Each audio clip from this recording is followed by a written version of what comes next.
And stretch and try to come to life. Jump in the shower and the blood starts. Good morning, everybody. Welcome to the Marysville Tulalip Chamber of Commerce for our Business Before Hours event. This is a fantastic sold-out event. Thank you all for coming. We have a lot of great information for you guys to take in. So if you're still feeling a little tired, you're welcome to another cup of coffee, some more bacon, whatever wakes you up. So let's go ahead and get kicked off. I'm going to introduce our new chairman of the board, Dom O'More, to come on up.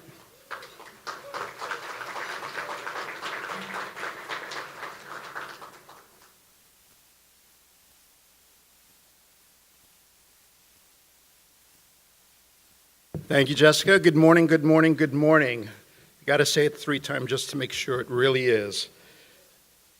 So, again, happy Friday to you all.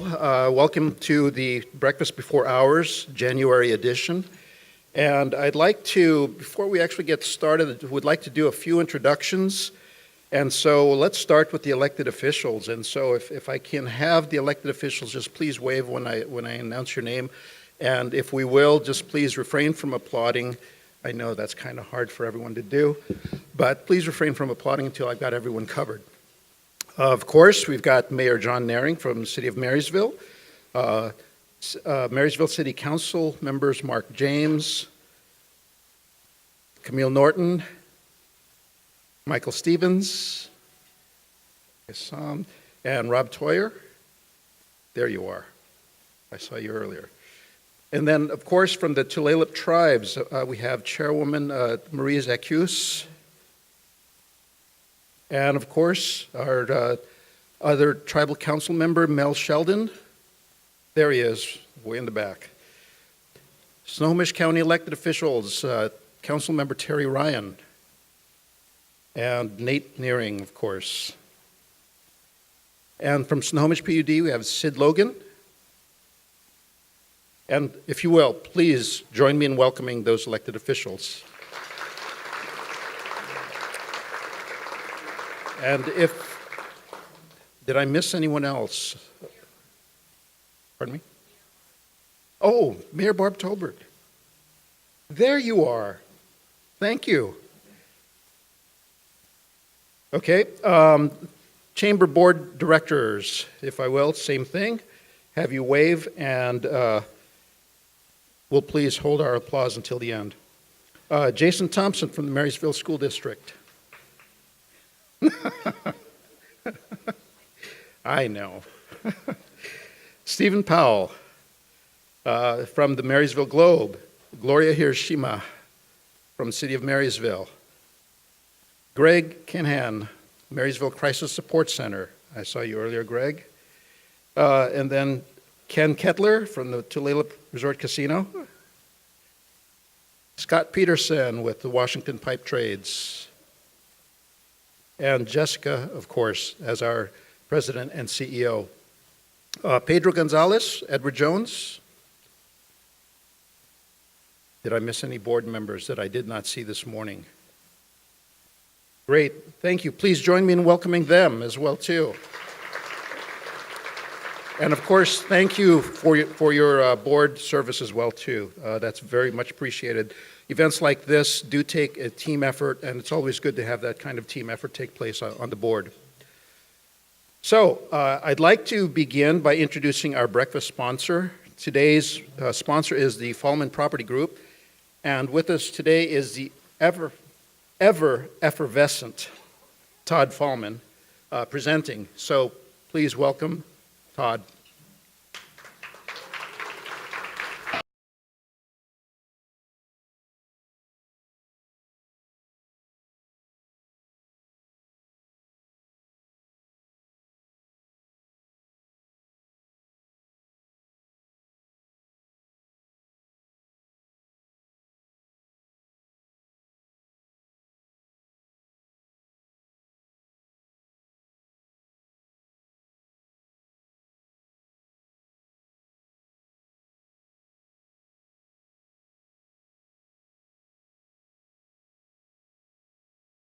Should I stay or should I go? It's always thank you for being here today and welcome. Thank you for that wonderful introduction. And of course, should I stay or should I go? I'm asked that all the time in real estate. And hopefully today, as I make this address for the state of the market for Snohomish County regarding real estate, you'll have a better idea about whether or not you should stay or should you go. So welcome everybody, and thank you members and city officials and elected officials. It's wonderful to be here, and welcome guests as well.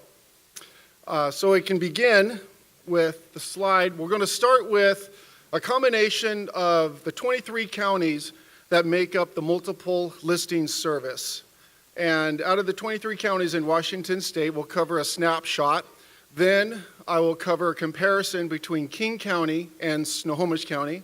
And then we'll finish with some numbers and some statistics in here, Snohomish County. And then if I can get through this as quickly as I can, maybe a little bit of question and answer at the end. So as we can see here in the closed sales, there were 92,555 single-family homes and condos valued at nearly $47.2 billion of real estate sold in the 23 counties here that are members to the multiple listing service. New listings, we had a gain of 2.5% over 2017, as you can see there, with 117,777 new listings. 12% of the closed transactions during 2018 are projected to be new construction. So we're seeing a little bit more new construction as a whole in the 23 counties. And obviously you can see here in the peak times for sales, closed transactions and pendings are May and then naturally June. So those are our two peak months across the board. Condos, 13.3% of all closed sales during 2018 are projected. Now, 55.4% of those closed transactions occurred in King County. Luxury sales, 6,101 single-family homes closed above $1 million, higher than or higher, and 3,332 condos above $500,000 closed last year. The highest priced home was $26,750,000, and that was in Medina. Now, as you take a look at a more comparison, these are the membership offices. King County, there is just right around 1,013 offices, real estate offices in King County, in comparison to the 263 offices in Snohomish County. Naturally, as we begin to see real estate improve and the market incline and we're all moving up, we're going to see approximately a 5% growth in both counties in regards to the number of offices opening up. 16,390 real estate brokers in King County. That's a lot of real estate brokers to serve that county. Here in Snohomish County, you can see we just have over 4,000 real estate licensed brokers. The median sales price in Snohomish County last year rose 9.54% to $460,000 in comparison to our friends south of us in King County at $620,000 with an increase of 10.32%. There's a decline in closed transactions from last year to 14,095 in Snohomish, and as you can see, just over 31,000 closed transactions in King County. Now, if you take a look at this, the average per broker closed transaction for the year in King County is 1.89 transactions per broker, if that's divided out. Now, in Snohomish County, as you can see, it's about 3.5 transactions per broker per year. That's about our average month at the Fulman Property Group.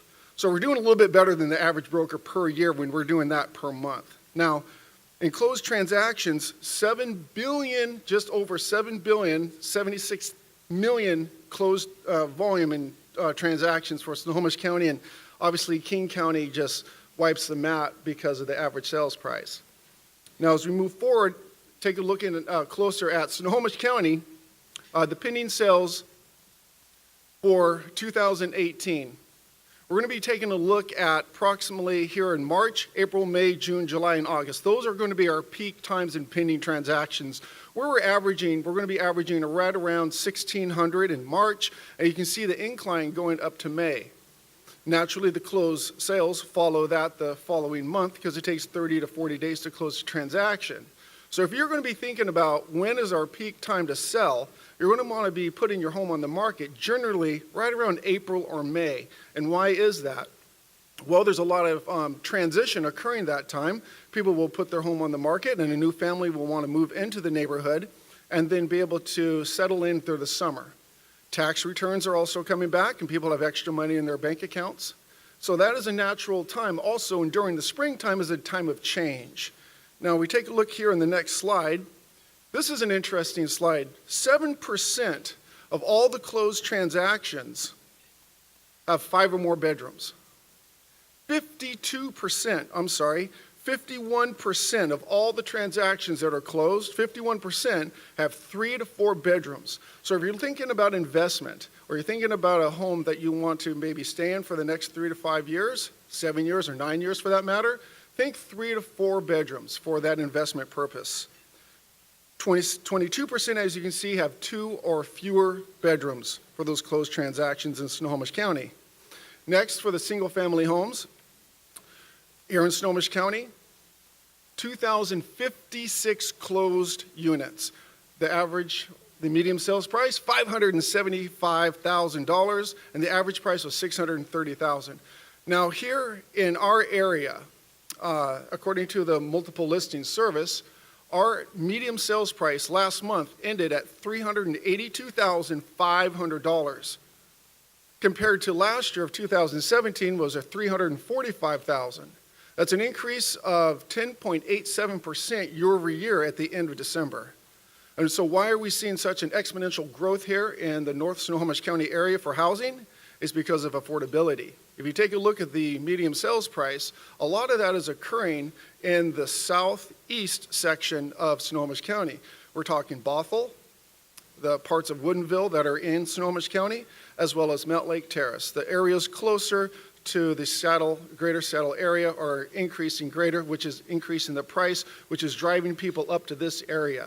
In addition to that, we're going to be seeing exponential growth continue in this area for housing due to the manufacturing industrial center and obviously the expansion and the flights now being delivered out of Payne Field. So investment opportunity in housing, residential properties, the increase in the availability for new jobs, payable wages that will be occurring here in the future, we're going to be seeing wild growth here in this area very, very soon. Luxury properties here in Snohomish County, there are 285 closed transactions for single-family homes above $1 million. Luxury condos above $500,000, 478. Now here is a slide that goes through the from 2007 to 2018. 2007, the median sales price was $371,000. At 2011, it was at our lowest $243,000, and recently, here in comparison for median sales price for single-family homes, $485,998 in 2018. Now, to sum it up here, at the end, I only have just a few more minutes. We want to look at the supply, demand, and interest rates. This is really what dictates what's happening in today's market. We're going to see normal market tightening during the peak trends. We're seeing an early spring market, and what's happening is we're having a downsizing. The downsizing are the baby boomers who are moving out of the big houses, who are now then competing with the new home buyers. So that's going to increase demand. The baby boomers are going to be competing with the first-time home buyers for these prices here in this area. Increased first-time home buyers, rising out-of-state migration. Last year we had a 25% increase from migration moving out from outside of Washington, primarily from California. Interest rates will gradually increase throughout the year. Right now interest rates are hovering around 4.7%, and by the year end it's projected to be 5.5%. I want to thank you again for coming out here this morning and joining us for this wonderful, awesome meeting today. And if you have more information or would like to discuss about your needs about housing, investments, or anything else like that, I would invite you to speak to any one or members of my team here today, Rochelle, Ashley, or Morgan. Thank you again for your time, and have a wonderful day.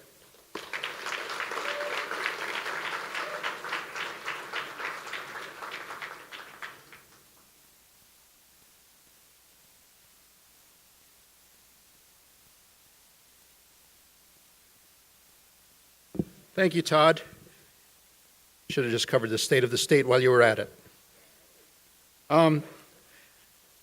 So again, as you can see, the sponsorship is a key portion of our meetings. And if you're interested in sponsoring a future Business Before Hours event, there are many benefits, as Todd demonstrated. There's a 5-minute presentation time that will be broadcast on television for the next full month. If your membership is at the chairman level or higher, the Business Before Hours sponsorship is included. So again, talk to our chamber, visit our chamber website, or speak with Ann to find out more.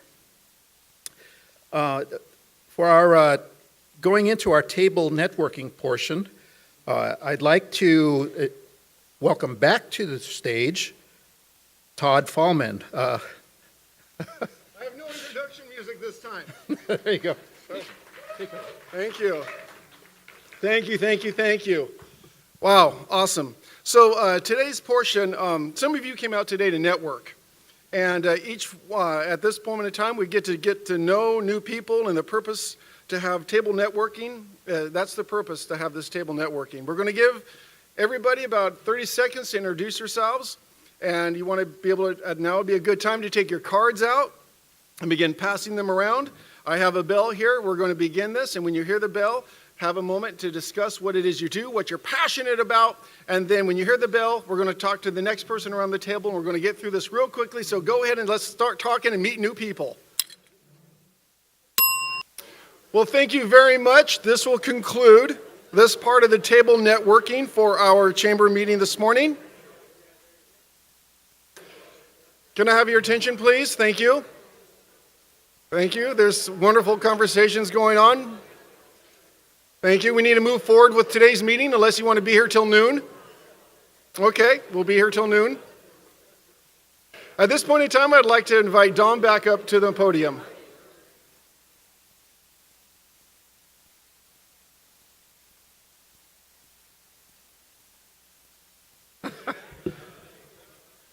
Welcome back, everybody. It's still Friday. So our next speaker is the Chamber's President and CEO, Jessica Stickles, and she is here to provide the 4th annual State of the Chamber address. Jessica started giving this presentation so that you as members are aware of what the membership is about and what successes we have achieved over the past year. So please join me in welcoming Jessica.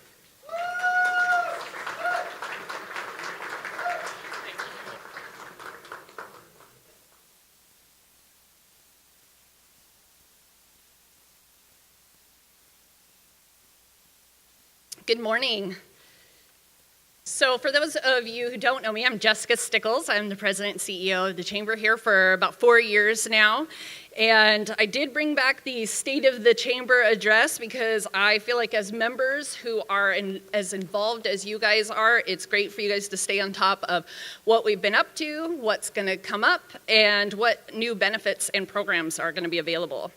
So starting out with a little introduction here, this is our staff at the Chamber, myself, Kim Adcock, who's our membership coordinator, and Ann, who helped check you in, who is our office manager. For those of you guys who do know Kim, she is moving to North Carolina, so make sure to give her a warm goodbye before she heads out.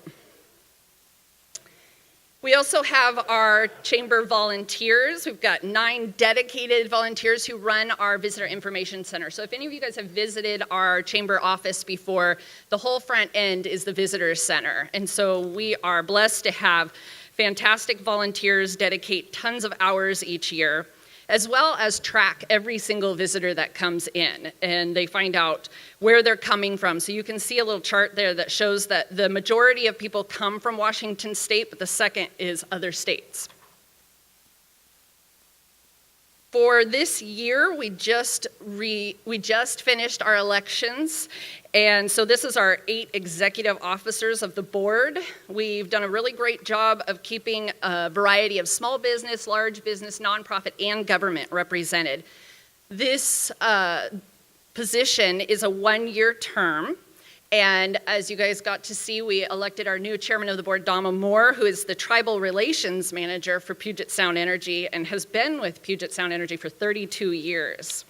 And then a couple of other new members to the executive board are Michelle Hernandez, who is our newest secretary, and Peter Rudolph, who is our legal counsel. For our 8 board of directors, this is a 2-year term, and our newest members are Jason Thompson, who is the newest Marysville School District Superintendent, Evie Bates, who is the new branch manager for the Marysville Coastal Community Bank, and then Martin Napiahi, who is the general manager of Quilceda Village. And then we also have 8 ex officio board members, and this is something kind of unique to Chambers, and I've been trying to spread this through the county because it's a representation of your community on your board. And so each of these people represent the area listed in green there. And this is a 1-year term. They're non-voting members, but they report at every board meeting about what is going on. The newest ex officios are Wendy Messerina, who's our Spanish Latino liaison. She is also the Spanish Latino family liaison for the Marysville School District and owns her own translation business. Craig Laughlin is the pastor at Generations Community Church, who keeps us apprised of what's going on with the faith-based community. And then we have an open position right now for the tribes liaison. Michelle Hernandez was in that position, but she has since moved up to secretary. Our membership has continued to grow each year. We're at 233 members at the end of 2018. That's a 7% increase. Every year for the past 4 years we have increased, so very good news. That represents over 21,000 employees. And as you can see, our membership is not only located in Marysville and Tulalip. About 30% of our membership is outside of the area. I also like to kind of show the categories of membership because there's so many. We've got 24 main categories listed here, and they're shown on our website and in our business directory. Right now, our largest membership categories are healthcare, shopping and retail, financial institutions, and nonprofits. So this is an interesting chart because it shows the United States average for business size, which is based on employee count, versus the blue line, which is the chamber members. So we're following along quite nicely with the US average. Our membership directory is a popular item for our members to get information out there. So for 2019, we are set to go to print in March. So they'll be in hand in April, and then they'll be placed around the county. We also have maps in the middle, and so our Visitor Information Center gives them out frequently and circles on the map where they're going so that they're handing out the directories in droves. We'll be getting about 5,000 of these printed and distributed throughout. It's no-cost advertising for all of our members, and there's enhanced listing options at a reduced rate.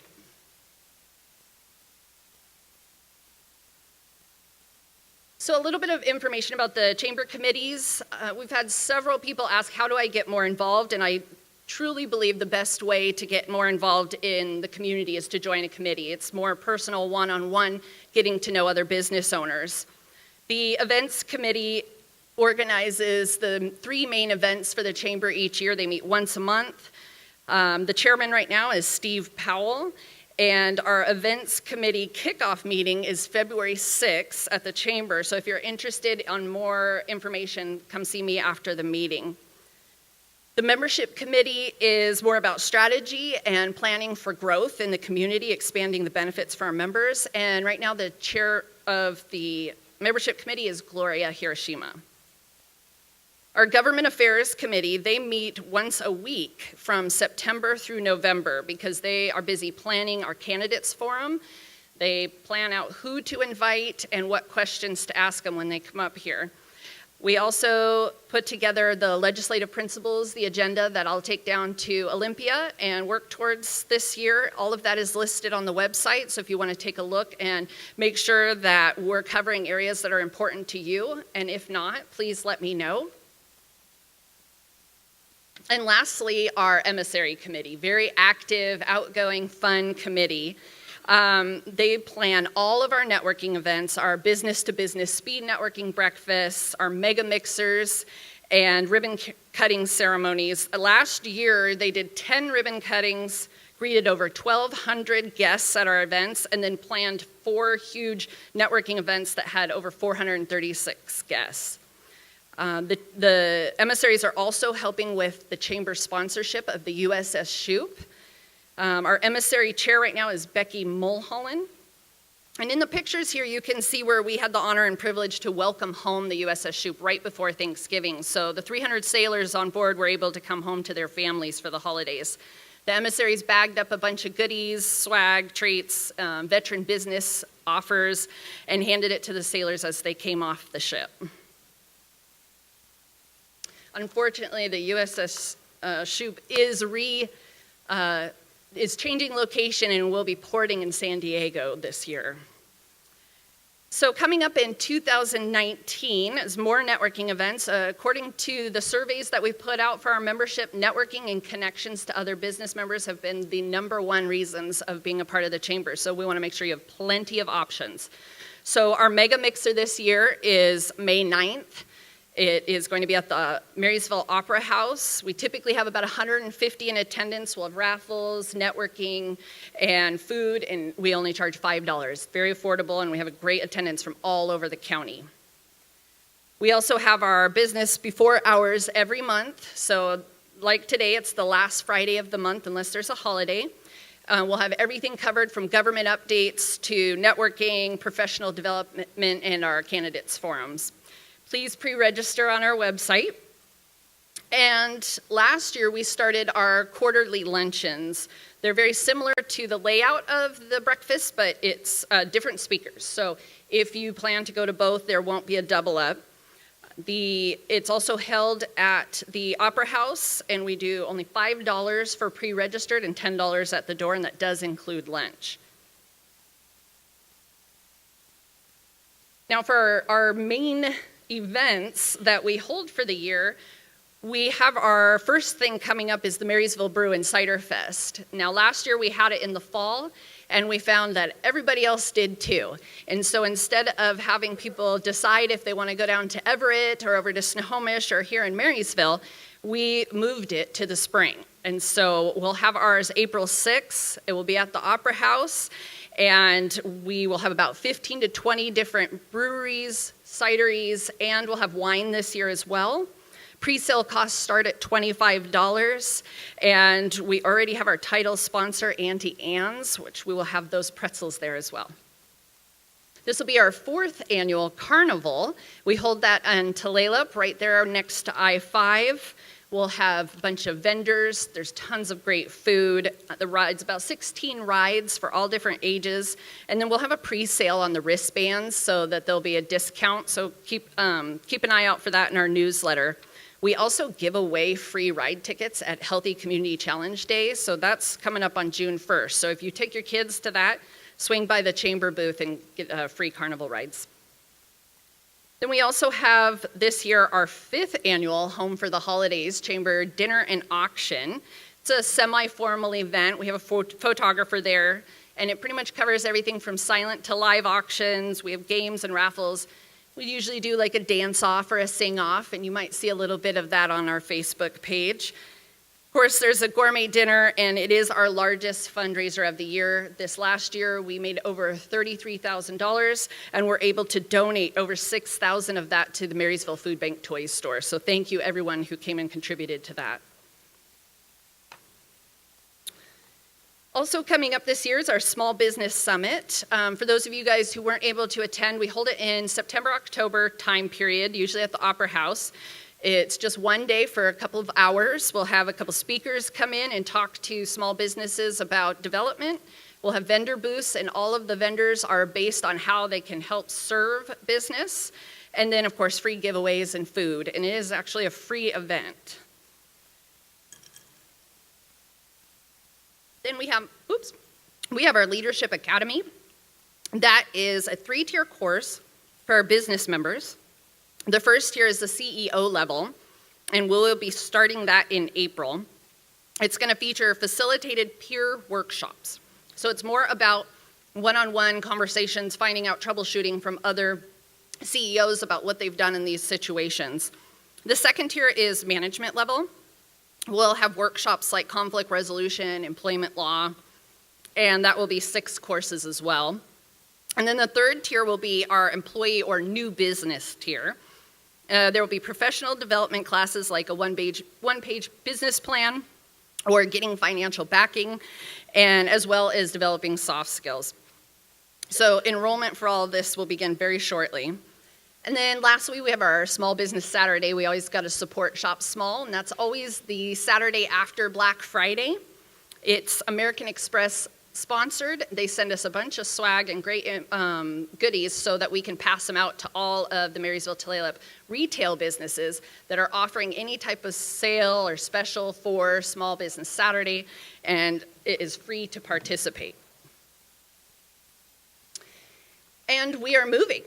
So we're staying in the same business center. If you are familiar where we're at, we're in Suite C now. We're going to be moving to Suite K this year. It's slightly bigger, and we're able to build it out to how we need it. So we're going to be expanding our boardroom into a classroom. So we'll be able to offer classes for members to take on business development, as well as offer a space for you guys to use to offer classes within your business. The grand opening is to be determined. For our communication pieces, we do have a Chamber YouTube channel. We put our breakfast meetings on there. We also have our auction on there. Facebook is updates on events, and we'll also post some of our YouTube videos there. We have a bi-monthly newsletter that goes out every Friday. If you guys aren't getting that, let us know, because a lot of times it just has to do with a spam filter, but it's got all information from the Chamber and the community, so it really keeps you up to date. And our website now has the community-wide calendar on it. So when you are getting ready to plan an event, check that calendar first to make sure that you're not putting it on the same date as another big event coming up.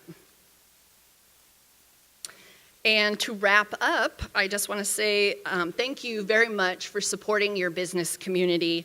Please let us know if there's anything else we can do to help, and have a great weekend. Thank you.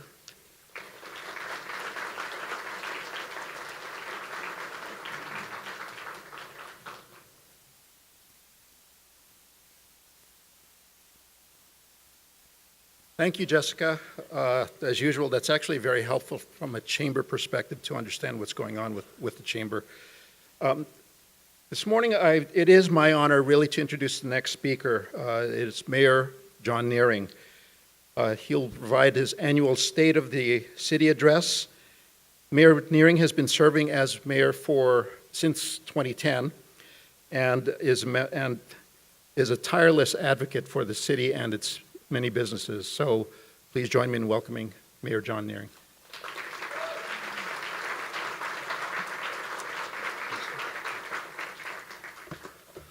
Well, good morning, everybody.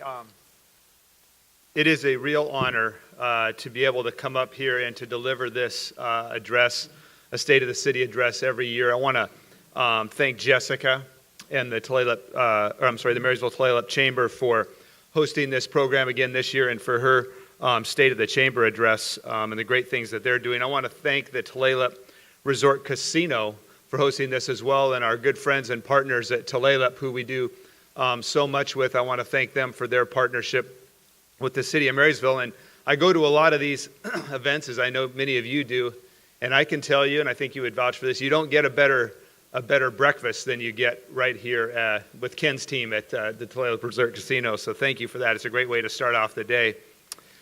It's an exciting time to be in Marysville. I think that's one of the things I want to communicate right now. It is an exciting time to live in Marysville. It's a very exciting time to work in Marysville.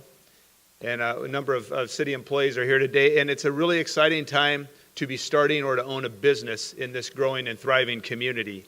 So that is kind of the theme of some of what you'll hear today. And I want to say that it takes a lot of work. Anybody who's ever been a part of a great team knows how much work goes into that. and how much work even goes into putting this address together. I want to thank just a few people before getting started. First of all, Connie Meny, our Chief Information Officer back there, who really is responsible for putting the presentation together that you'll see up there, and I really like the way she did that this year. I want to thank her and her assistant, Kyla. Leah Taco, who spends, my executive assistant, who spends a ton of time putting together these events as well. I want to thank her. I want to thank Gloria Hiroshima, our CAO, and the director team back there, and the folks that work for them. Some of them are here as well.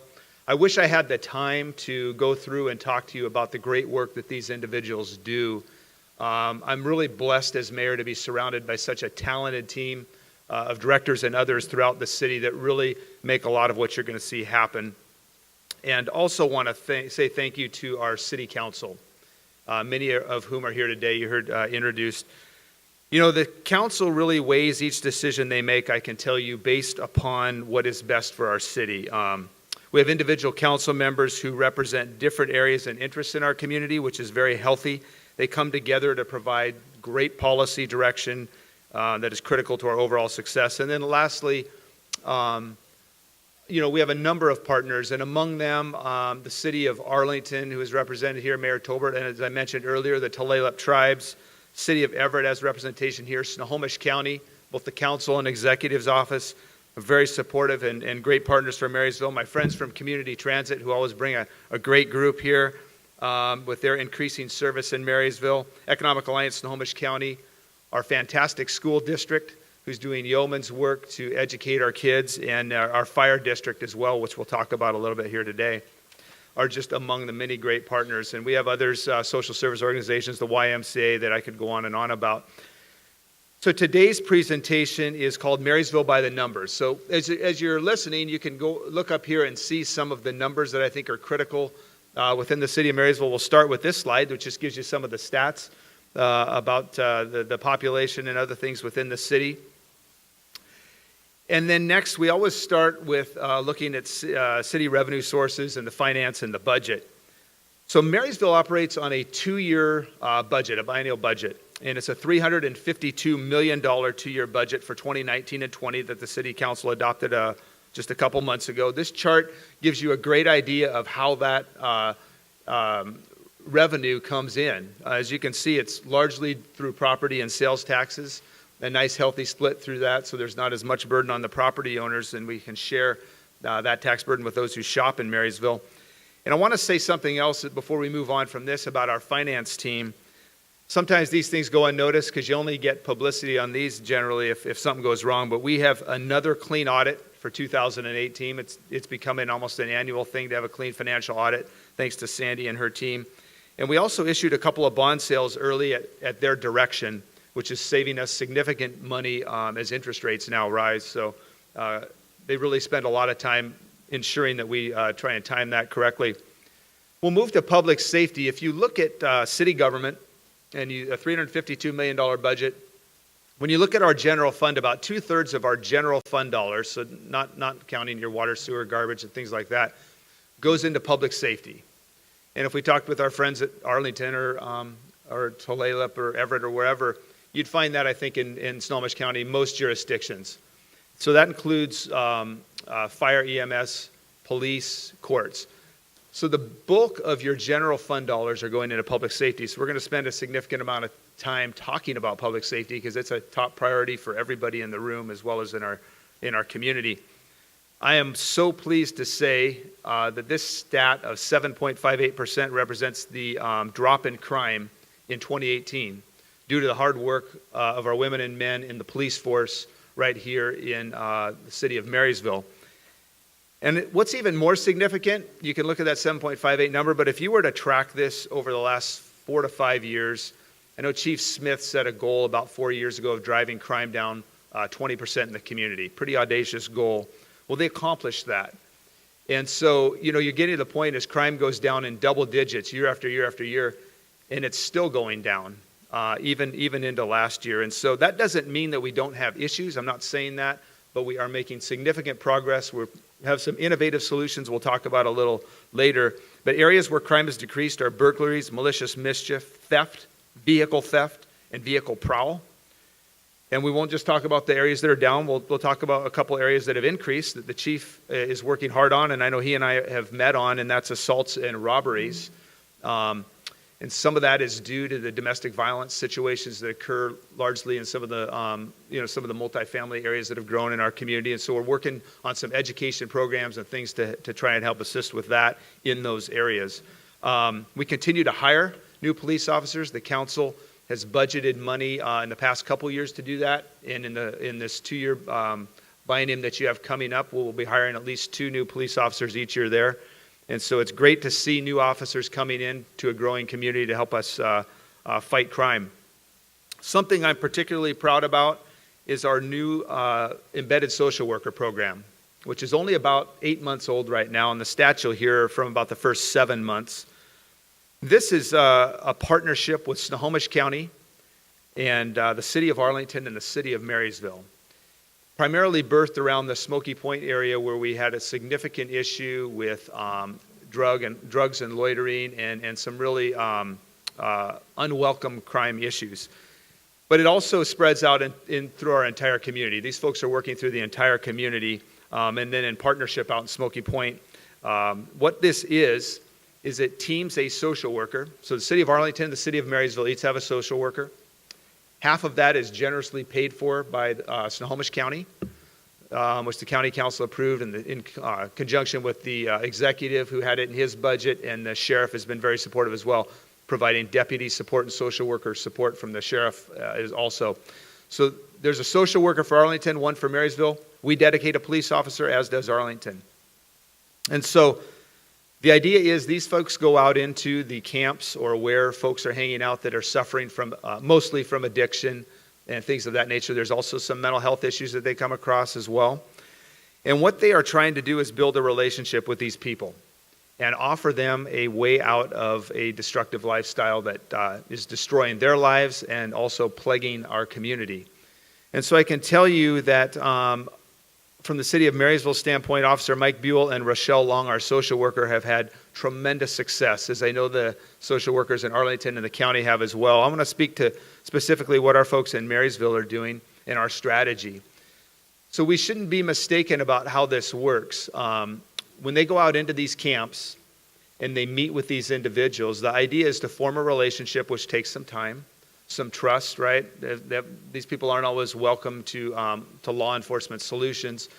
So we have the freedom, we give them the freedom to do that. Sometimes it takes 5, 6, 7, 8, 9 contacts, going out to coffee, take them into McDonald's for lunch. I was out riding around with them. We took a young man into McDonald's and bought him a meal and sat down with him. And as that relationship of trust develops, then over some weeks and maybe even months in some cases, you begin to understand if this person's really interested in help. And you're going to hear some stats that fortunately a great number of them are interested in help. There's also those that aren't. And kind of the direction from the chief and I to this team is when something clicks on that, you know what, we're kind of being given the runaround here. We've been at this for 5 or 6 months. We've been meeting with you 8, 9, 10 times. And you just don't want help. Well, then if you've got outstanding warrants and you've got crime issues and you don't want to take the help that we're offering, then the other alternative is jail, quite frankly, or we're going to try to put you in jail. We're going to do what we can to remove you from the streets so that you're not continuing to commit crimes. It's just that simple. We definitely want the first priority to be helping you. The only true solution to this problem is getting these people off of the substances that are plaguing their lives and getting them turned around and into productive lifestyle. And so I am pleased to say that a great number of people that these folks have reached out to have done that. We have completed 118 chemical dependency assessments in just the first 7 months of this program. 43 detoxes have been completed.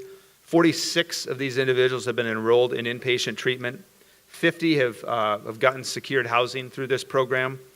They have had 993 total encounters. These guys are out there every single day. This is their job, the social worker and the officer, and 160 new clients. I think that is just amazing. I really do. I think that is absolutely phenomenal. And when you look at it, I look at it as mayor, and I know our team does. You look at everybody has inherent dignity. regardless of what their situation has become in life. And we have to try and help people where they're at. And then we also have a responsibility to say, too, that we can't allow law-abiding citizens in our community to be plagued with people who won't meet us part of the way there, right? So it's a balancing act, and it's a delicate balancing act. And I think these folks do it remarkably, and I'm really, really proud of them. I'm really proud of this program and the partnership with the county and the city of Arlington. So jail, 3,243 people were booked into custody this year. That's a 16% increase over 2017. So those are numbers that we share with you to show that our police are getting criminals off the streets. I think you'll notice that. I have business owners that I've met with regularly and citizens that say, yeah, we've noticed things are getting cleaned up quite a bit. Places where we saw issues aren't there anymore to the degree that they were. That doesn't mean that we are a crime-free city or that we don't have those issues. I'm not saying that. Significant progress is made. We hope there will be a day when we don't have to put that many people in jail, but certainly we want to get criminals off the streets. Another area our police does great work in, and this is a significant priority for our community, is code enforcement, kind of cleaning up Marysville and keeping it clean. 448 cases open, 443 closed, 99% closure rate by our code enforcement team. They have 92 active cases, some long-standing ones that they're working on, and then 768 criminal citations and infractions have been issued. So great work by code enforcement. Our school resource officers is another avenue of this team that are in partnering with our wonderful school district. And this is a great partnership, and I want to thank the school district for stepping up to the plate and providing significant funding so that we can continue to do this. Jason and his team really investing in the safety of your kids and partnering with us. They do a number of anti-bullying education efforts, 58 local cyberbullying classes, and they've reached almost 2,000 kids through these programs. Anti-suicide awareness is something we're really focused on, a tragedy to see that suicide is increasing really nationwide among our youth, and we want to make sure that in Marysville we deal with that proactively. If you're on Facebook, one of our more popular units is this canine unit. You get to see these dogs really contribute significantly to putting some of those 3,243 people behind bars. The canine unit is great. They've dealt with about 157 narcotics cases this year, recovered meth, heroin, cocaine, drug paraphernalia of all kinds, 60,000 in currency, and 7 firearms. They dealt with 356 cases overall in 2018 and 198 patrol cases. So here to our dogs on patrol in Marysville, and thank you to those who have supported that program. Regional Property Crimes Unit. This is another partnership. Partnerships are so critical to our success. And Marysville, Snohomish County, and the cities of Lake Stevens, Granite Falls, and Darrington partner with this Regional Property Crimes Unit that's housed out of our police department. It's important because, criminals don't really watch jurisdictional lines. They'll go wherever it's easy to, or wherever they can find crimes to commit. And so this team has made 970 arrests in 2018. That is just amazing for property crimes. They've recovered over $350,000 worth of stolen property for these crime victims. And so it's a great unit that continues to be part of that number of driving down crime every year. I want to thank our Marysville Volunteer Patrol team. 22 volunteers, over 4,000 hours donated. And they do such things as driving around school zones during the morning drop-off and pickup hours in the afternoon, business patrols, handicap parking checks, house checks for people away on vacation, and a number of other things. They've also helped form 50 neighborhood watch groups in our community, a great volunteer team. Marysville Fire District. We partner with the Marysville Fire District. Marysville does not have a city fire department, but we do partner with the Marysville Fire District and represent about 80% of that agency. This is a great team led by Chief McFalls, and they've made 14,000 calls, as you can see, just over 14,000 calls in 2017. It's a busy group, and a group that, 14,000 calls in 2018. It's a busy group and a group that's dedicated to your safety. It's interesting to note that 87% of the calls are EMS related, and in a growing community, you'll see how much of a benefit it is to have a team that works like this to save lives in our community. So I want to thank them for that work. They hired 5 new firefighters last year, and another significant increase in hiring is coming here for 2019.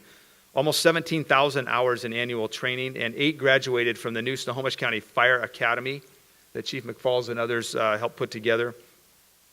2 graduated from a year-long paramedic program as well. And they also formed a rapid entry rescue swimmer team, which is new and a great welcome addition to that agency. Fire invested in new apparatus this year. There's Chief Smith and I dedicating one of those new rigs, which was a fun time.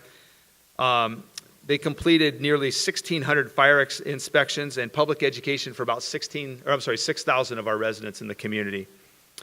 And after years of talk and a year-long committee process, I'm pleased to say that the City and Fire District 12 are poised to decide about possibly sending an RFA proposal to the voters in April. A joint committee of City Council and District Commissioners has approved a plan that they've sent on to the District Board and to the City Council for consideration, and those will be acted on in February. And this RFA, if it is approved to go to the voters, you'll receive a lot more information on that here in the coming months, as it would potentially go to the ballot in April. So when we talk about public safety, we can't ignore the municipal courts. 12,000 cases, 441 search warrants issued by our court. Our court serves, obviously, Marysville, the bulk of their cases, but also Arlington and Lake Stevens. And so they do great work regionally, even in helping to ensure that justice is served in our communities. And they also started a mental health court with hearings to help people into treatment and social services. So as we talk about some of these situations with those suffering from addiction, we all know that we have mental health issues out there too. And when we find those in these encampments or wherever, and there's crime issues associated with that, we try and deal with that through some unique and innovative ways through the mental health court. They also issued 6 extreme risk protection orders. So moving out of just public safety, I also want to talk just a bit about emergency management. We have our own in-house emergency management team focused on dealing with emergencies in our community, and they do a fantastic job of that, Diana and her team. We received a $37,000 Ops Center grant from Washington State and Homeland Security this year to build continuity protocols and plans for a disaster. They conducted more than 30 community preparedness trainings. There's nothing like preparedness, because in a true disaster, government's not going to be able to be everywhere, especially in the initial days. So preparing your community is critical to getting through one of these things. In conjunction with the fire district, we also presented our popular CERT training program, Community Emergency Response Teams program. 55 local residents graduated from that in 2018 and are now better prepared to help serve their neighbors and help in a time of need. And we also introduced a Marysville Alerts. You can subscribe to this and receive a text or phone messages in the event of an emergency here in the city of Marysville. So one of my favorite things is infrastructure. You can't have an effective city or an effective local economy without good, solid infrastructure, and I'm really excited to discuss that. Part of it will start with through community development. Why we need more infrastructure is we have such a growing community. Dave and his team have issued 4,419 total permits this year, $112 million in combined value of properties for which these permits were issued. It's really amazing here in Marysville, the growth that's going on. 489 new business licenses. Think about that for a minute. 489 new business licenses, a thriving small business and larger business community here. 309 civil plan reviews, and as we heard from Todd earlier about continuing to grow with 1,272 new lots under construction right here. Another reason why we need infrastructure is our manufacturing industrial center. This is something that's very exciting as well. You've probably heard about it. Another area where there's great partnership with Snohomish County, City of Arlington and Marysville, and Economic Alliance, Snohomish County, the Port of Everett, Tulalip, and others that are really zoned in on this area right here, which is the largest area you'll find really in the Puget Sound now available for manufacturing development. Our city council has been really diligent to make sure this is walled off for light industry and manufacturing. And we're partnering closely with Mayor Tolbert and her team to market this area and expect a designation from the Puget Sound Regional Council, an official Manufacturing Industrial Center designation here later this year. So there's about 1,800 acres here that we can use to bring businesses in. We actually, Councilmember Neary, Mayor Tolbert, and I, and some of our director team will be out on a tour right after this meeting, taking a significant regional player around this area. So this is getting noticed in Seattle and Tacoma, and at the state legislature is an area where we can have family wage jobs. They've granted us ability to do tax incentives here to entice industry, and it's really an exciting asset. We've already got interest in this area and folks that are moving in there, like Roy Robinson RV, an aerospace manufacturing center, a Fortune 50 business, and others on the way. And speaking of new business, I want to talk about there's up there a graphic of what opened in 2018 and what's coming in 2019. You can take a minute to look at that. Exciting to see these things happen. And now we get on to, so we have all this growth. Well, how do we get people moving around? And that's always a challenge. Our public works team does a phenomenal job dealing with our streets and roads. We have $1.8 million in pavement preservation projects that were funded through the TBD in 2018. You got to maintain the roads to keep people moving. Sunnyside Boulevard received a $500,000 overlay. I know the citizens out there really appreciated that. We had a number of citywide intersection safety improvements that you can see the money invested in that. We are doing design corridor improvements for 88th. We don't have construction money for it, but we're getting the design done to look at improvements to 88th. And we also were fortunate to receive assistance from the state legislature, and State Senator Steve Hobbs was instrumental, as well as our other legislators, in getting us $500,000, coupled with close to that from the city, to do the design of a Grove Street overcrossing. So real quickly, that would be an overcrossing over the railroad tracks on Grove. I know I go over this every year, but just so you understand why we chose Grove, City Council funded a corridor study. We can't do an overcrossing at 88th or 4th.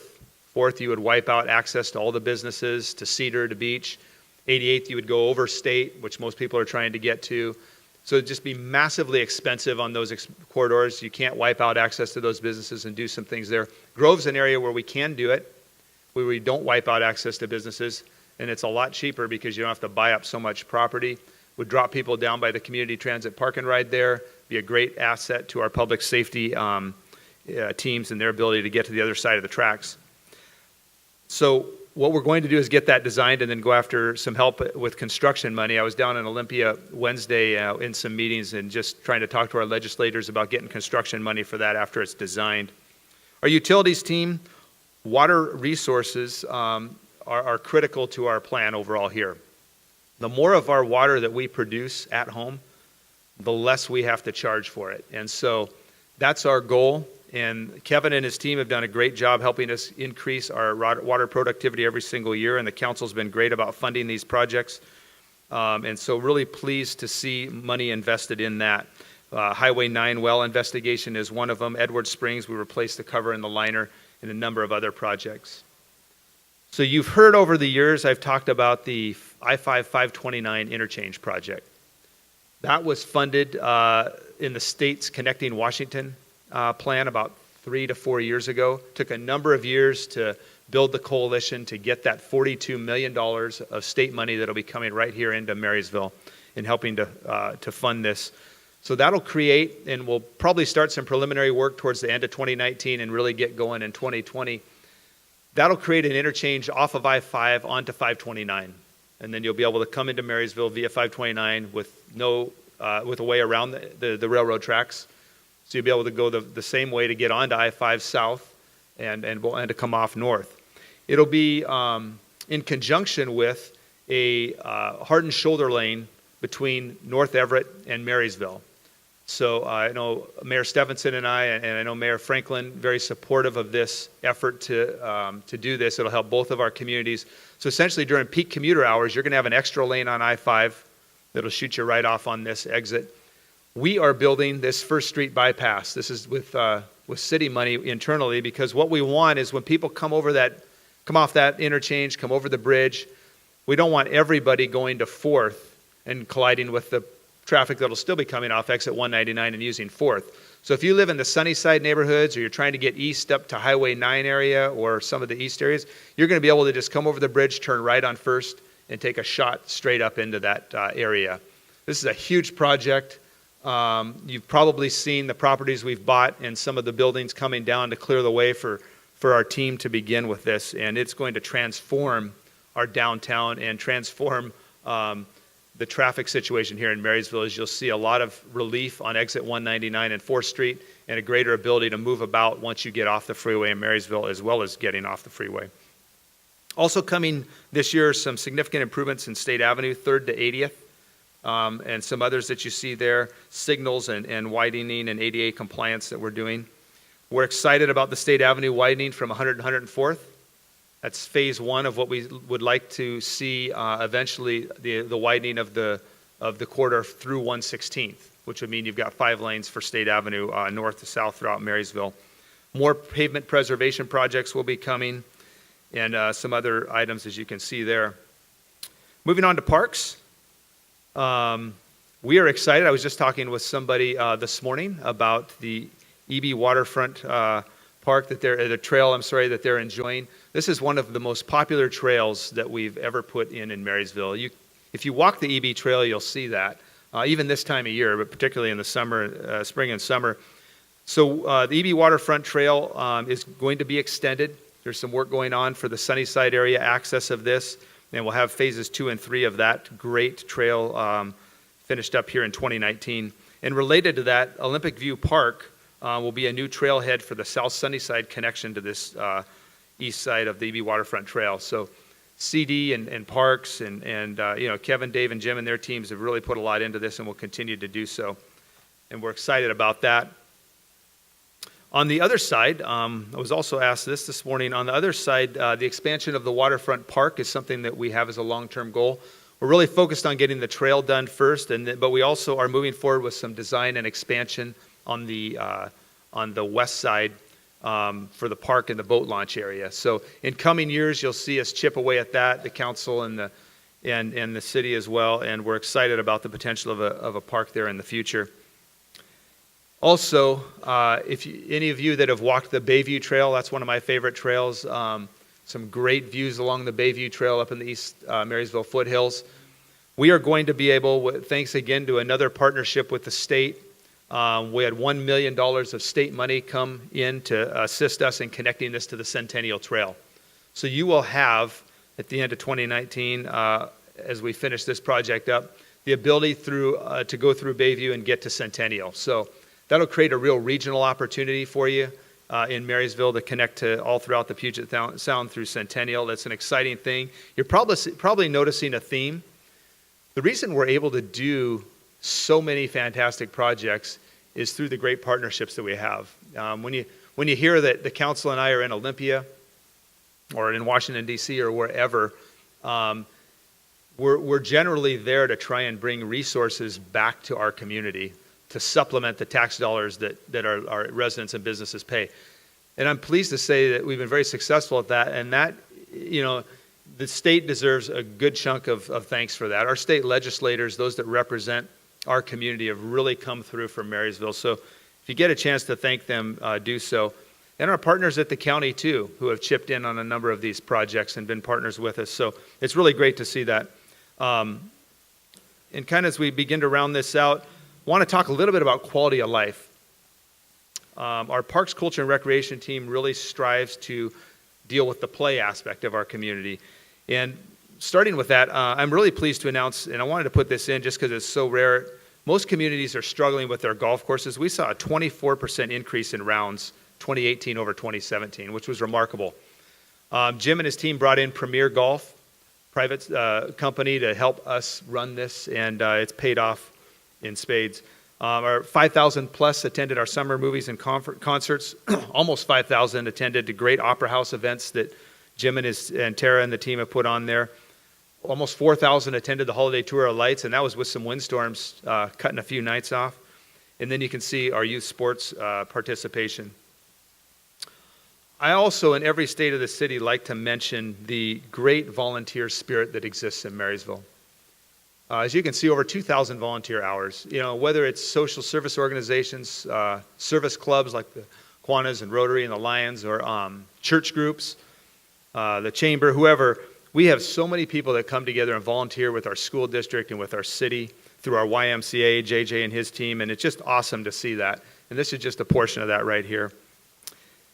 And then also, you've all voted, or many of you, I'm sure, voted on the criminal justice tax in August. I want to thank the citizens of Marysville for their approval of that, which will allow us to construct a public safety building.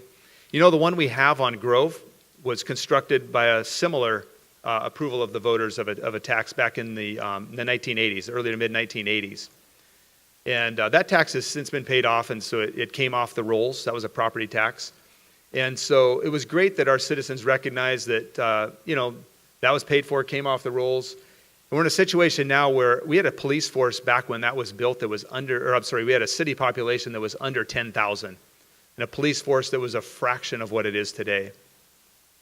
So now with a city of almost 70,000, if you go down to our public safety building, you'll find folks working out of closets and jammed into every nook and cranny of that building.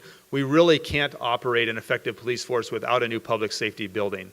So this will provide a professional atmosphere for our police. It will also provide a new jail, and we need that as well. As you know, with a community of 70,000 versus 10,000, you need different access there. It'll also provide a new area for our growing courts. So this public safety building is exciting. We are also looking to consolidate the vast majority of our city offices in this area through a civic campus.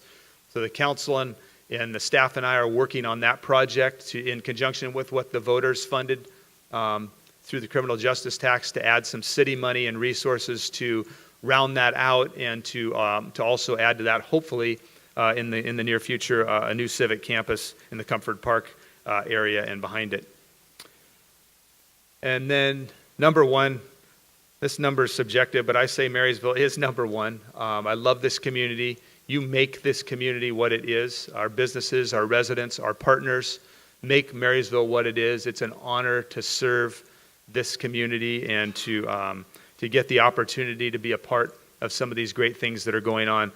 So as you've seen here, we've got a lot of fantastic things going, a lot of great opportunities for growth. If you're looking to start a business, this is the place to do it. If you're looking for a great place to live, this is the place to do it. I can't tell you how many people I've talked to that moved recently to Marysville and are so excited to be here, and the things that are going on. Hopefully, you know, some of the innovative things we're doing around dealing with crime and the opioid tragedy that is going on, and some of the things we're doing around the Manufacturing Industrial Center to bring family wage jobs here, show you the well-rounded ideas that we have in the community of a place to live, to work, and to play. And so with that, I would love to take any questions that you might have. I think we have time for a few, and Todd, maybe Todd's got the mic. Thank you. If there's any questions, happy to field those, and happy to field them in private too if you got them. But does anybody have a question?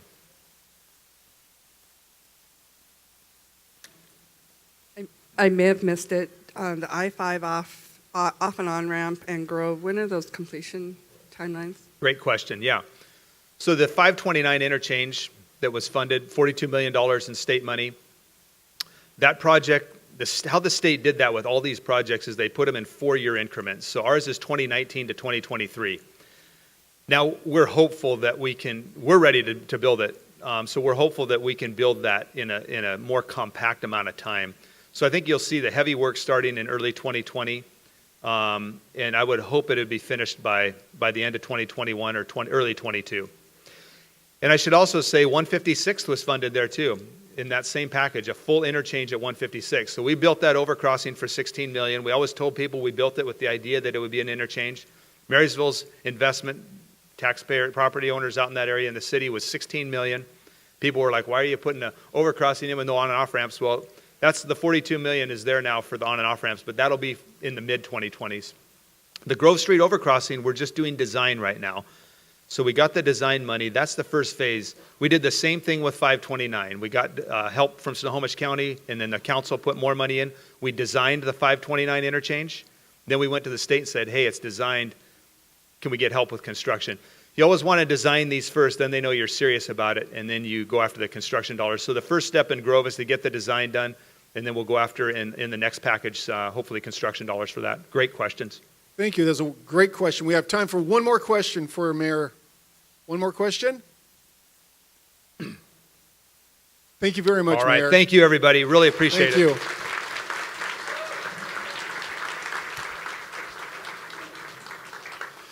Well, that was absolutely wonderful, and it is great to be here in Marysville. Oh, and there's so much great things happening in our future.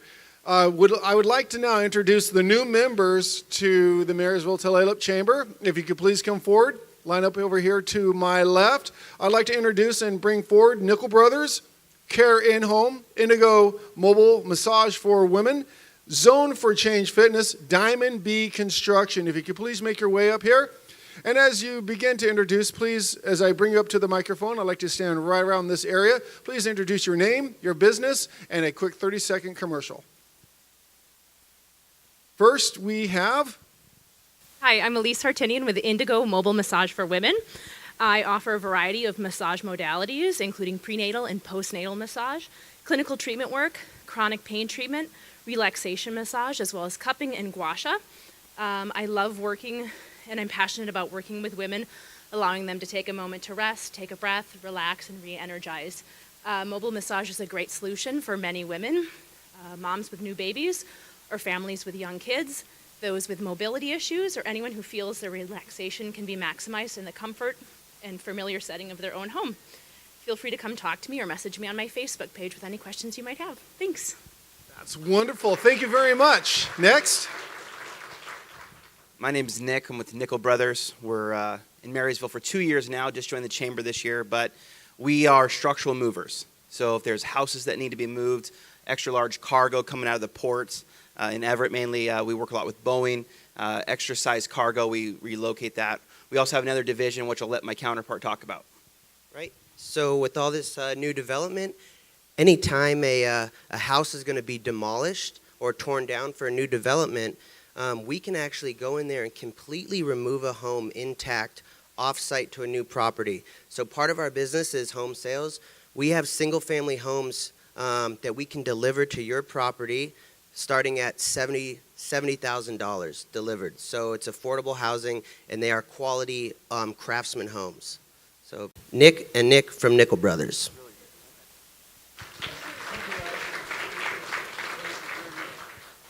Good morning. My name is Zach Von Schneido. I'm with Diamond B Constructors. We are a mechanical contractor located basically at the North Pole. We're in Bellingham, Washington. But we have customers all the way down to Seattle. We specialize in HVAC, and this is commercial, so HVAC, plumbing, piping. And then until recently, we were just purchased by a company out of the Midwest called Harris Company. Some of the projects we're working on right now involve the Las Vegas Raiders Stadium. We've worked on the White House, Pentagon, and then we're working newly to become the contractor for the Tesla factory. So excited for those projects. I'm really excited to be part of the Marysville, City of Marysville. I found out on Monday one of our technicians through multiple companies has been working with the City of Marysville for over 30 years. So excited to be part of the growth and hope we can continue. So thanks. Thank you very much. Thank you very much. Next part of the program, we're going to be moving on to our showcase tables. So if I would please like to introduce the showcase tables. We have Ideal Wellness. If you could please come up here to my left. Daily Realty Group, please come forward up here to my left. Marysville School District, City of Marysville, and Fallman Property Group. If you could please come up here and join me up here to the front, please. Thank you. Yes. Come on, you can do better than that. Yes. There you go. I like that energy.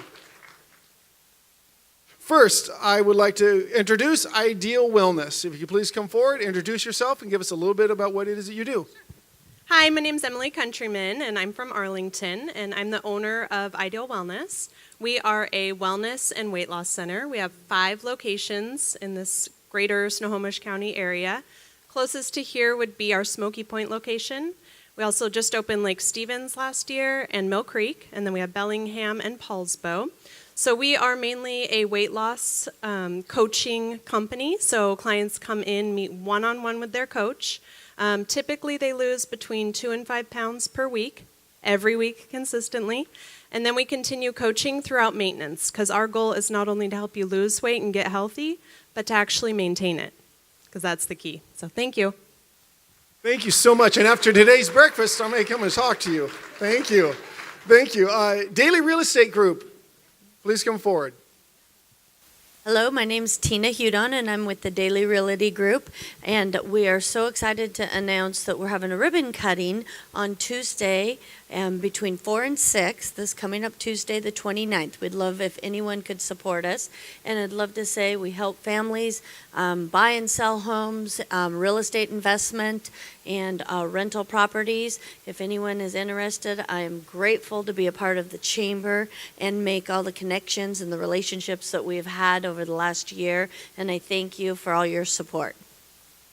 Thank you so much, Tina. And those scissors are really big, too. I love those ribbon cuttings. You got to go check that out. Next, we are going to be introducing Marysville School District, please. Thank you. Good morning. Good morning. Thank you, Todd. You're a hard act to follow, but I'll do my best.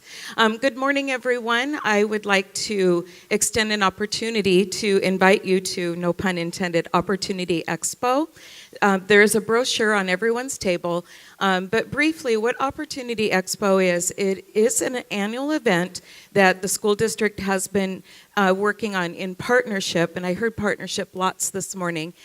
We partner with the Marysville Rotary. Greg Canahan is here representing the Rotary for his part in the expo.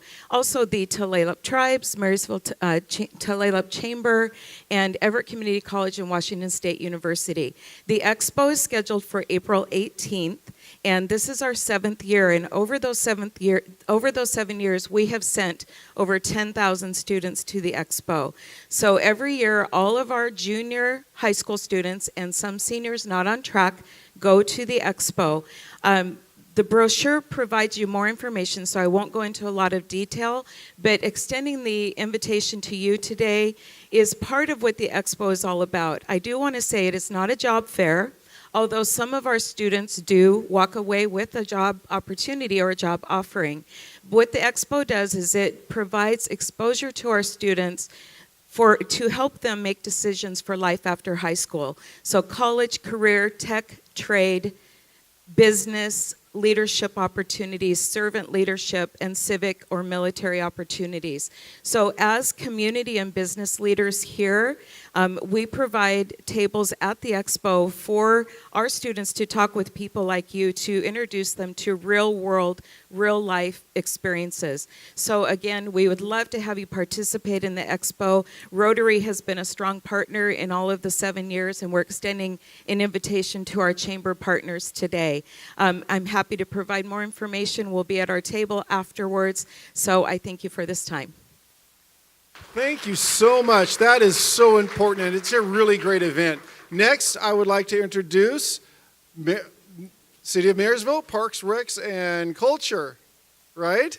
Yes. Good morning. I'm Tara Mizell with the City of Marysville. And today I'm here to really encourage you as business owners to think about partnership with the city. When the mayor was talking earlier, you saw we offer a variety of events during the year. We took over the Opera House a couple of years ago, and we have all kinds of different things. This Saturday we have our first wedding show at the Opera House. We have dueling pianos on Valentine's Day, so if you don't have a plan yet, we've got a few seats left for that. We have a children's entertainment series. The first one is this Sunday, and we have 2 more coming the end of the month, each month for the next couple of months. So if you're interested in partnership, see me afterwards at the table. Thank you, Tara. That is going to be a wonderful, wonderful event, and I'd like to introduce Fallman Property Group, this beautiful young lady. Hi, I'm Rochelle Fallman with the Fallman Property Group, and it's wonderful to be here with you all this morning. Fallman Property Group specializes in home buyer and seller representation, from starter condos to your luxury homes. Our full-service real estate brokerage has the experience and market knowledge you are looking for in a local real estate broker. So if you need something today, or if you have a question about tomorrow, I'd like to invite you to speak with any one of our team members, Ashley Ratcliffe, Morgan McFalls, or Todd, or myself. Thank you. Wonderful. Thank you, Rochelle. Great job. Great job.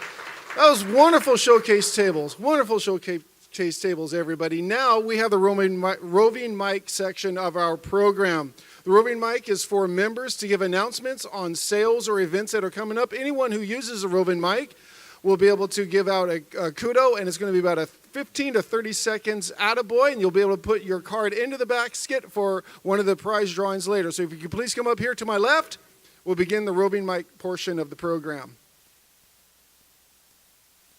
All right, we'll begin. Hey, John McEwen with McEwen Financial, and we specialize in alternative non-stock market investments. We do everything, but that's our specialty. Some clients use us for everything. Some clients use us for that specialty. And there's a lot of times where people call us, they're retiring, and they're wondering what to do with their 401k. But let me do a couple quick ones to tie into Todd's awesome presentation this morning. When we were talking about the residential housing market, some folks have investment properties. Maybe they've inherited a home from a parent. Maybe they've owned a rental or several for many, many years, and they're just not wanting to actively manage it. They want to get out, do something different. We have a lot of investments that fit that need. And for some clients, they might qualify for one of our passive investments that also allows them to defer taxes on those investment properties so they don't have to pay the 15 to 25% gain. John McEwen, McEwen Financial. Thank you. Thank you, John. That's great information. Don't put your card in the basket. Next. Hi, Steve Powell, president of the Kiwanis Club, and I just want to encourage folks to join the Kiwanis Club. We're going to be doing a lot of great things this year that are new, working with the youth in the city. We're also going to be part of the 4th of July festival that the city's put it on, and we're also going to have a crab fest in the fall. So lots of new things. We've got about 30 people, but only about half of us are really active participants. So the other half are basically financial supporters, which we'll take that too. But it's only $120 a year, which is a lot less expensive than some of the other service groups in town. And I know there's a rumor that you can't be a Rotarian and a Kiwanian, but you can. So anyway, thank you. Oh, I love crab. Oh my gosh, it's crab or bacon? Crab or bacon? I don't know, both. All right, next. Good morning, everyone. How's everyone doing today? All right, fantastic. All you know me, I'm Alex Lark. I'm with Housing Hope, and I have exciting news. 1 month from today, February 25th, mark it in your calendars, 6 p.m., is our second annual North County Dinner. It's an opportunity to come together to support Housing Hope. And we want to give a big shout out not only to you as an amazing community, who've always been wonderful supporters of ours, but also to the Bonefish Grill, who is donating the dinner to us in free. So a $100 ticket will get you a open bar, past apps, meal, paired wines, and dessert. So if you want to have a date night and change families' lives, come on down, sign up at housinghope.org right now. And I want to say again, thank you so much to all of you here. You are incredible supporters, an amazing community with incredible leadership and just fantastic dedication. Thank you so much. February 25th. Thank you so much. Oh my gosh, crab and dinner, Ideal Wellness, you're going to be busy. All right, next. Good morning. My name is Morgan McFalls. I'm with the Fallman Property Group, and in addition to our normal residential real estate broker activities, we have a nonprofit arm called Community Homebuyer Education. Right now, we are in 2 locations, Marysville and Everett, but have plans to expand. And once a month, on the second Saturday, we teach state-sponsored courses that helps first-time homebuyers understand the home buying process, because it's very murky if you've never gone through it before with a lot of different players. So we take the blindfolds off and explain the process and make sure people are prepared to buy their home and better invest for their futures. If you know anybody who could use the class, you can come see me. We sign them through Eventbrite, and there's always food provided. We cater. So there you go. Thank you very much. Have a great day. Thank you, Morgan. There's always food with something going on. Next. Good morning, everybody. I'm Eric from 4-Day Fireplace, your local fireplace guy. I do not have crab to entice you, but I have money. Who here likes money? So, 4-Day Fireplace is one of a couple local sources who's partnered with the Puget Sound Clean Air Agency for a wood stove swap out program. They've gotten money from the national organizations to swap out those old dirty wood stoves or wood inserts. So if you have one or if you know someone who has one, they are offering up to a $1,500 cash rebate straight from the state to help facilitate that. I've got forms and everything back at my table. If you have someone you know or if you're interested yourself, come talk to us. We'll walk you through the whole process. Thank you so much. $1,500? That buys a lot of crab. Yes. Oh, showcase table, Tina. Thank you. Hello, Tina Hudon with Daily Realty, but I'm also with the Seroptimus group here in Marysville, and I want to announce an event coming up on February 7th at Damascus Church. It's a bunko night, and everyone is invited. You can register on our Facebook page, Marysville, Seroptimus of Marysville. We'd love to have you. It's guys and gals, and we have a ton of fun. The money that we raise goes to our Marysville scholarships here in the community. We pick boys and girls and we give scholarships out to help them in their next stage of their lives. So it's 100% fundraiser, nonprofit, but it's a real fun way to get involved, meet people, and have a fun night. February 7th at the Damascus Church. We'd love to have you. Thank you so much, Tina. That's wonderful. Thank you. 30 seconds. Hey there, just want to give a kudos to Hometown Values, Mark and Renee. After doing some number crunching for last year, I saw about a 400% ROI. So thank you so much for the work you guys do. I really appreciate it. Don't forget to put a business card in the basket. Thank you. That's a lot of return. That's also a lot of crab. Excellent. Next. Hi, you remember me, Elise with Indigo Mobile Massage. I'm currently offering a special to save $15 for first-time clients off your first massage. So meet up with me and we'll schedule a time to make that work. Thank you. Oh, we're saving everybody money here today. Okay, next. My name is Frank with Real Property Management.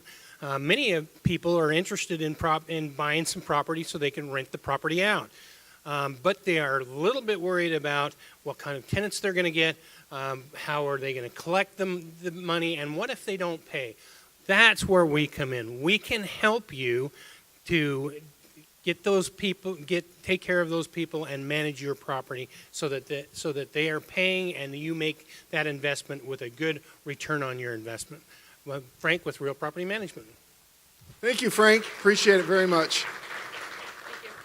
Hi, Emily Countryman again with Ideal Wellness. I forgot to mention, we're here because we do a lot of workplace wellness. So if you are looking for ways to get your company healthier, we're the ones to talk to. So we can come into the company, we can do lunch and learns, we can kind of customize it to your company.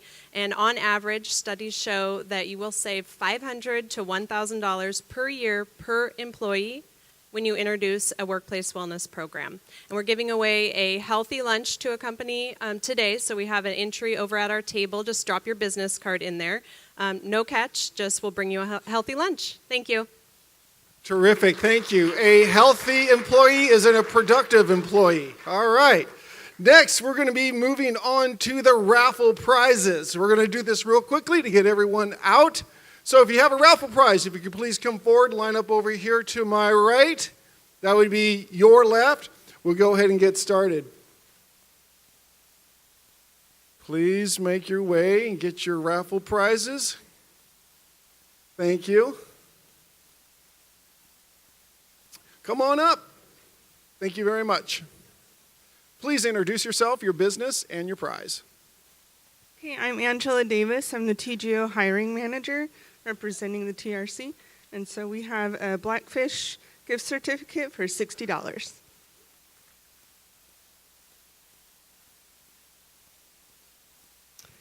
Sandy Langdon from Marysville, City of Marysville. Sandy, yes, you are the winner. Go ahead. Thank you very much. Thank you. That was a very nice prize. Next.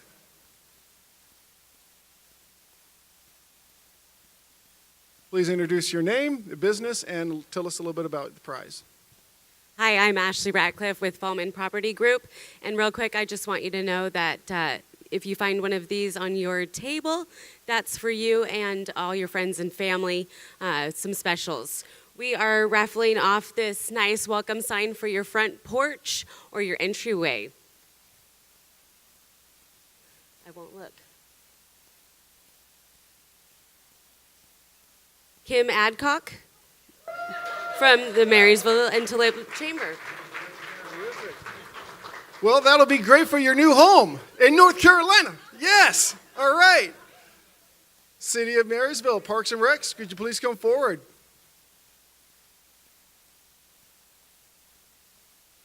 Good morning, again. You ready? Yes. I don't have no hands left. You're going to have to draw. Okay. Who feels like a winner today? Yeah, okay, there's 5 of us. It has coffee. Oh. This is rigged. No, it's not. I didn't look. It would be Rochelle. Thank you, Tara. I swear I didn't look. Oh, there it is. Next.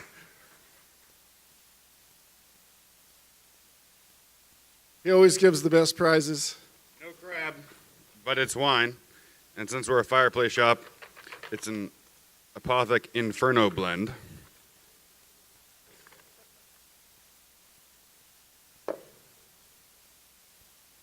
Bob Stafford. Congratulations, Bob Stafford, drinkcoffeegetsexy.com. Oh, I love that card. Next. Especially that goes well with the wine, right? Hello, Tina Hudon again, Daily Realty, and just have some lovely flowers that you can have in your office to enjoy the rest of the week. Very good. Rhonda Schneider, Coastal Bank. Rhonda, that'll look great in your office. That'll look great in your office. Now, I'd like to bring Dom back up to close us out for today.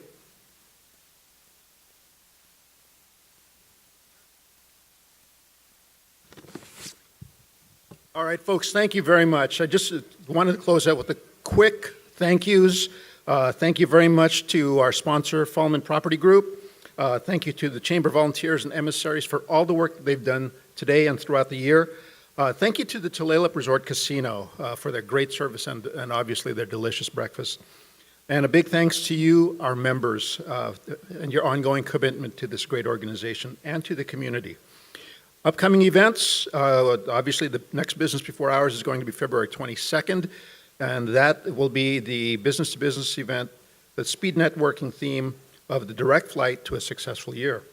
The Emissaries Committee meets the third Friday of each month, and the Events Committee meets on the 2019 kickoff meeting is on Wednesday, February 6th. Again, thank you very much for attending, and have yourself a fantastic weekend.